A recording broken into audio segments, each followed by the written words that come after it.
கடவுளை வணங்காதவன் காட்டு பிராண்டி, கடவுளை பரப்பாதவன் அயோக்கியன், கடவுளை கற்பிக்காதவன் முட்டாள், பக்தி வந்தால் புத்தி வரும், புத்தி வந்தால் சக்தி வரும். இப்படி அவங்கவுங்க அவங்கவுங்களுக்குள்ள அந்தந்த பகுதிகளுக்கு ஏற்றபடி நம்முடைய கோவில் முன்பாக ஆன்மீக பிரச்சாரம் செய்யக்கூடிய கல்வெட்டுகளை அமைக்க வேண்டும். வன்முறை அராஜகத்தை தூண்டுகின்ற கல்வெட்டுகளை அகற்றுவதற்குரிய சட்டப்பூர்வ நடவடிக்கைகளை மேற்கொள்ள வேண்டும் என்கிற வேண்டுகோளை இந்த நேரத்தில் முன்வைக்கிறோம்.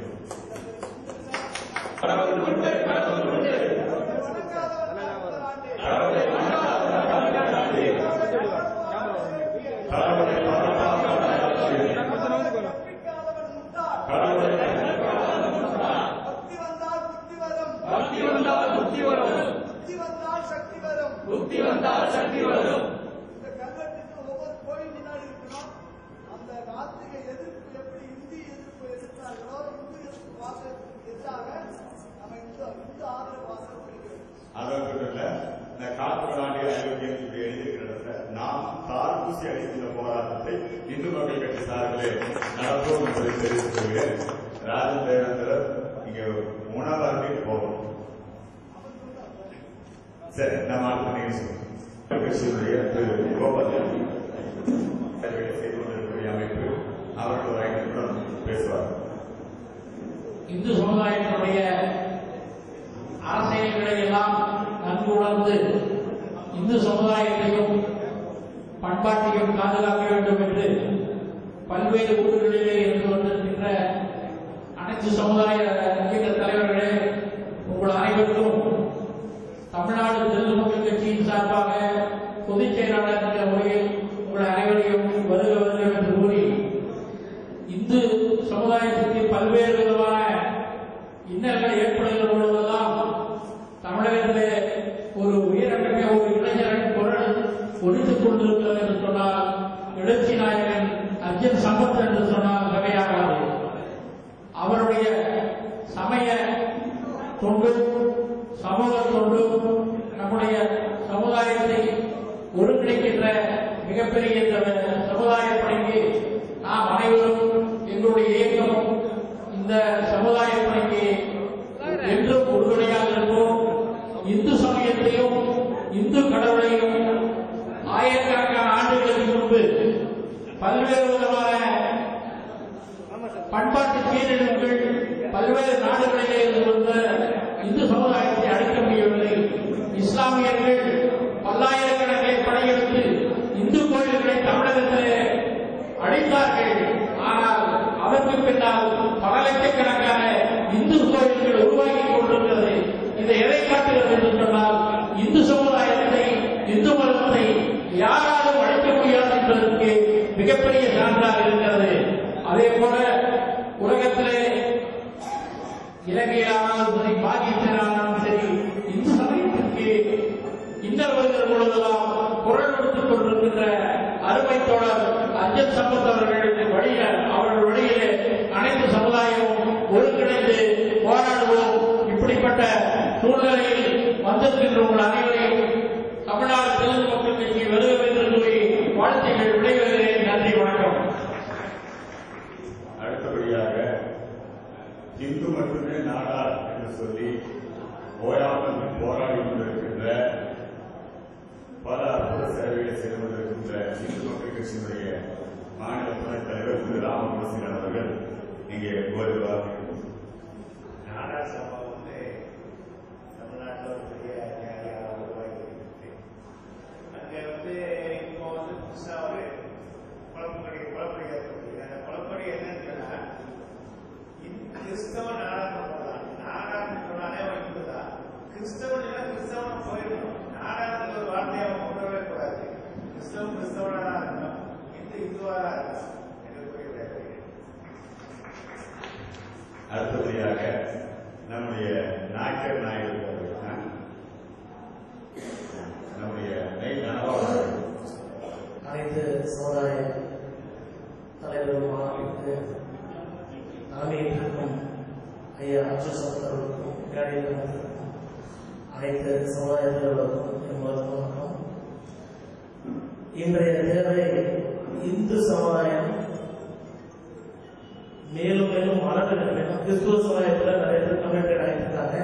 அதை மாற்றி இந்துக்களாக மாற்றுறதுக்கு நம்ம சமுதாயத்திலிருந்து கிறிஸ்துவர்களாக மாறாமல் இருக்கிறதுக்கு என்ன பண்றது? திராவிட இயக்கங்கள் ஏன் தோன்றியது, அதனால் வந்த விளைவுகள் என்ன, அதை மாற்றத்தை ஏற்படுத்துறதுக்கு இந்த இந்து சமுதாயம் தான் பாடுபடணும். திராவிடத்திற்கு மாற்றாக ஒரு அமைப்பு உருவாக்க வேண்டுமானால் இந்த அமைப்புகள் அனைத்தும் ஒன்றிணைக்கப்பட வேண்டும். எங்களுடைய அமைப்பு நாயக்கர் நாயுடு பேரவை பேசிக்கலா ஆங்காங்கிருந்து எங்க சொல்றாங்க. ஆனா நான் வந்தது படையெடுத்து வரல, வைணவ மதத்தை பரப்புறதுக்காக தான். தமிழ்நாட்டுக்குள்ள வைணவ மதத்தை பெரும்பாலும் வைணவத்தை தமிழகத்துல வேரூன்ற வைப்பதற்காகவும் அதற்கு கோயில்கள் அமைப்பதற்காகவும் தான் தமிழ்நாட்டுக்குள்ள நாங்கள் வந்தோம். வந்த பிற்பாடு ஒவ்வொரு மாநிலத்தில் பல பகுதிகளை நாங்கள் ஆட்சி செய்து ஒவ்வொரு மாவட்டத்திலும் பல கோயில்களை நாயக்கர் மன்னர்களால் கட்டப்பட்டிருக்கிறது. அந்த கட்டப்பட்ட கோயில்கள் இன்றைக்கு கேட்பார்களும் சிலரை இருக்கிறது. அதை மாற்றி அமைக்கிற பொறுப்பு இந்து சமுதாய தலைவர்களுக்கு தான் உண்டு. திராவிடம் தோன்றிய காலத்திலிருந்து இந்து மதத்துக்கு அழிவு நிறைய வந்திருக்கு. எல்லாத்துக்கும் தெரியும். தெரியாதவங்க அதுவும் நாயக்கர் தான். நாங்கள் எப்படி வைணவ மதத்தை பரப்புறதுக்கு வந்தோமோ அதே போல இந்து மதத்தை அழிச்சதும் அந்த நாயக்கர் தான். அதை மாற்றி இன்றைக்கு இந்து மதத்தை மேலும் வளர செய்வோம்னா, நம்ம காப்பாற்றிக்குவோம்னா திராவிட இயக்கங்களை முற்றிலுமாக அழிக்க செய்யணும். அதை அழிக்கிற தன்மையும் வலிமையும் இந்து அமைப்புகளுக்கு மட்டும்தான் உண்டு. மேலும் பதிவு செய்ய நாங்கள் எங்கள் சமுதாயத்தை சார்பாக ஒவ்வொருவருக்கும் தெரியும். நன்றி. திரு அன்புச்செழியன் திருக்குளத்தார் பேரியக்கம் நம்முடைய ராமானுஜருடைய 1000வது திருநட்சத்திரம் 2017 வருகை தருகிறது. அந்த ராமானுஜருடைய 1000வது விழா கமிட்டியில பொறுப்பேற்கக்கூடிய திரு செஞ்சி ஜெயமூர்த்தி அவர்கள், நம்முடைய செழியன், இவர்களெல்லாம் ராமானுஜருடைய ரத யாத்திரை நடத்திருக்கிறார்கள். ஆகவே அவர் ஒரு வார்த்தை பேசுகிறார்கள். நம்முடைய நித்யானந்தம் அவர்களும் யோகி மாலாங்கன் அவர்களும் மேடை அவர்கள். அனைவருக்கும் வணக்கம். இந்தியாவில் பார்த்தீங்கன்னா பல்வேறு மதங்களுக்கு ஊட்டுகள் இந்து மதம் தான். அந்த இந்து மதத்தில் மட்டும் பார்த்தீங்கன்னா பல்வேறு விதமான மக்கள் வாழ்வதற்கான எல்லா விதமான விஷயங்களும் இருக்கு. கல்வியிலையும் சரி, மருத்துவத்திலையும் சரி, இல்லை ஒரு ஆன்மீகத்தையும் வளரக்கூடிய எல்லா தகுதிகளும் இந்த இந்து மதத்துக்கு இருக்குது. அதனால தான் மெக்கானியன் சொல்லிட்டு ஒருத்தர் வந்தாரு, இந்த நாட்டை சுற்றி பார்த்துட்டு இந்த நாட்டை விட அடிமைப்படணும்னு சொல்றது அவர் ஒரு லெட்டர் எழுதாரு. இந்த தேசத்தில் எல்லோரும் ஆன்மீகத்தில் மிக பெருமையுடன் வாழ்ந்து கொண்டிருக்கிறார்கள். இந்த தேசத்தில் எல்லோரும் ரொம்ப உன்னதமான ஒரு ராஜா சாப்பாடு சாப்பிட்டு இருக்காங்க, வலிமையா இருக்காங்க. இந்த தேசத்தில் ஒரு கல்வி அறிவு இருக்காங்க, மருத்துவத்தில் சிறந்தவர்களாக இருக்காங்க. இவர்களை வெற்றி கொள்ள முடியாது.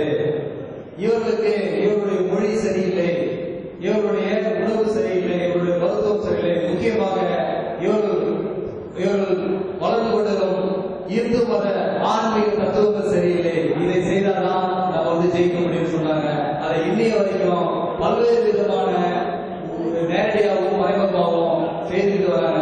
இதை அழிக்கக்கூடிய ஒரே தகுதி நம்முடைய இங்க கொண்டிருக்கிற ஒவ்வொருவருக்கும் உண்டு. அந்த ஒவ்வொருவரும் நம்ம இந்து மதத்திற்காகவும் இந்த இந்து மதத்துக்கு எதிரான எந்த ஒரு செயல்கள் செய்யப்படுவோம். அண்ணன் அஜித் சமத்தோடு நாம் தொடர்ந்து போராடுவோம். நன்றி, வணக்கம். அடுத்து நம்முடைய போற்றுதலுக்குரிய வன்னி அடிகளாரை அடிவற்றி இன்றைக்கு வெகு சிறப்பாக செயல்பட்டுக் கொண்டிருக்கக்கூடிய திரு வன்னிய பெருமாள் அவர்கள் இப்பொழுது உங்கள் மத்தியில் பேசும். இந்து சமுதாய தலைவர்கள் மாநாட்டிலே வருகை வந்திருக்கின்ற எங்கள் குலகுருவாக விளங்கிக் கொண்டிருக்கின்ற சுவாமி சதாசிவானந்தா அவர்களின் திருவடிகளை வணங்கி, அதே போல இங்கே வருகை தந்திருக்கின்ற அனைத்து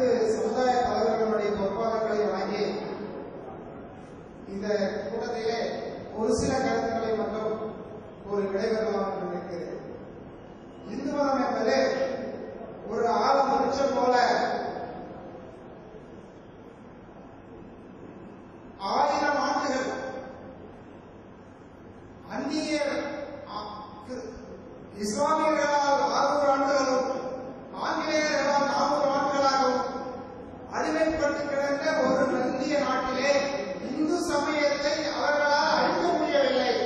காரணம், இது ஒரு பாரம்பரியம் மிக்க பெரிய சமுதாயம், பாரம்பரியம் மிக்க ஒரு மதம். சமீபத்திலே வேலூர் மாநகரிலே ஒரு வக்கீல் அவர்களோடு உரையாற்றிக் கொண்டிருந்தோம். அவர்கள் சொன்னார்கள், இந்து மதம் என்பது ஆதியும் அனாதியும் இல்லாத ஒரு நீண்ட நெடிய பாரம்பரியம் உள்ள ஒரு மதங்க. ஆனால் இஸ்லாமும் கிறிஸ்தவம் அப்படி இல்லை. அதெல்லாம் ஒரு தூதர்களாலே உருவாக்கப்பட்ட ஒரு தூதர்களுடைய விருப்பங்களுக்காக, மன விருப்பங்களுக்காக உருவாக்கப்பட்ட ஒரு மதம். அங்கே எந்த விதமான எழுச்சியும் இல்லை, வீழ்ச்சியும் இல்லை. அவர்கள் நம்மளுடைய மதத்தை எல்லாம் அவ்வளவு சீக்கிரம் அழித்துவிட முடியாது. ஆனால் ஒரு சில கைக்கூலிகளுக்கு அந்நிய மதங்களிலே இருந்து கைக்கூலிகளை அந்நிய மதங்கள் வந்து வாங்கி அவர்கள் தான் இது போன்ற திராவிட இயக்கங்களின் கைக்கூலிகள். இவர்களெல்லாம் அந்நிய மதத்தினுடைய கைக்கூலிகள். இவர்களை வந்து முள்ளால் எடுக்க வேண்டும் என்று சொன்ன நம்மளுடைய பாதுகாப்புத்துறை அமைச்சர் போல அமைச்சருடைய கூட்டின்படி இவர்களை நாமும் முன்னால் எடுத்தால்தான் இவர்கள் அடங்குவார்கள். இங்கே இந்த அனைத்து சமுதாய தலைவர்கள் இந்து மதத்தை காப்பதற்காக எடுக்கின்ற அனைத்து நடவடிக்கைகளுக்கும் என்னுடைய வன்னியர் சமுதாயத்தின் சார்பாக எல்லா ஒத்துழைப்பையும் நாங்கள் வழங்குவோம் என்று உறுதி கூறி விடைபெறுகிறேன். நன்றி, வணக்கம். அடுத்தபடியாக என்றும் எங்களுக்கு வழிகாட்டியாகவும் உறுதுணையாகவும் இருக்கக்கூடிய கொங்கு மண்டலத்திலே இருந்து இங்கே வருகிறந்திருக்கிறார். ஆனால் தமிழ்நாடு குடும்ப கவுண்டர் சமுதாயத்துடைய தலைவராக இருந்து எங்கள் ஊர் மதுக்கரை பிரம்மலிங்கேஸ்வரர் கோவிலுடைய பரம்பரை அறங்காவலராக இருந்து ஆரம்பத்தோடு இருக்கக்கூடிய எங்கள் பாசத்துக்குரிய அண்ணன் திரு ஆர்.கே. அவர்கள், ஆர். கிருஷ்ணசாமி அவர்கள் இருப்பது புகழ்வார்ந்த இந்த நிகழ்வுடைய தலைவர் தலைமையேற்று நடந்து கொண்டிருக்கின்ற சுவாமிகள் அவர்களுக்கு பொற்பாதங்களை வழங்கி நல்ல அருமையான விழாவை ஏற்பாடு செய்து நடத்தி கொண்டிருக்கின்ற என்னுடைய அருமை நண்பர் கோவை அர்ஜுன் சம்பத்தி அவர்களுக்கும் மற்றும் இங்கே மேடையில் அமர்ந்திருக்கின்ற பல்வேறு சமுதாய தலைவர்களுக்கும் அருகிலே அமர்ந்திருக்கின்ற பெரியோர்களுக்கும் தாய்மார்களுக்கும் என்னுடைய பணிவான வணக்கத்தை தெரிவித்துக் கொள்கின்றேன்.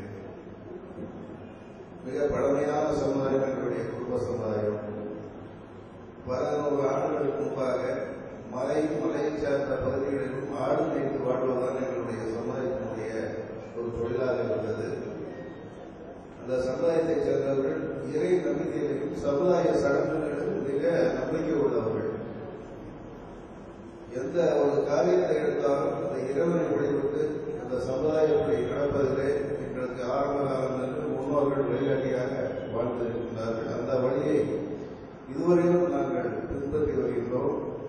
உதாரணமாக சொல்ல வேண்டும் என்றால், நான் சிறுவனாக இருக்கின்ற பொழுது எங்களுடைய இல்லத்திலே நடந்த ஒரு திருமணத்திற்கு கூட ஒரு சாணி, மாட்டினுடைய சாணியை பிள்ளையாராக பிடித்து வைத்து அதில் அகல்தலை அதில் ஊற்றி ஒரு பொட்டை வைத்து அங்கே திருமணம் நடந்தது.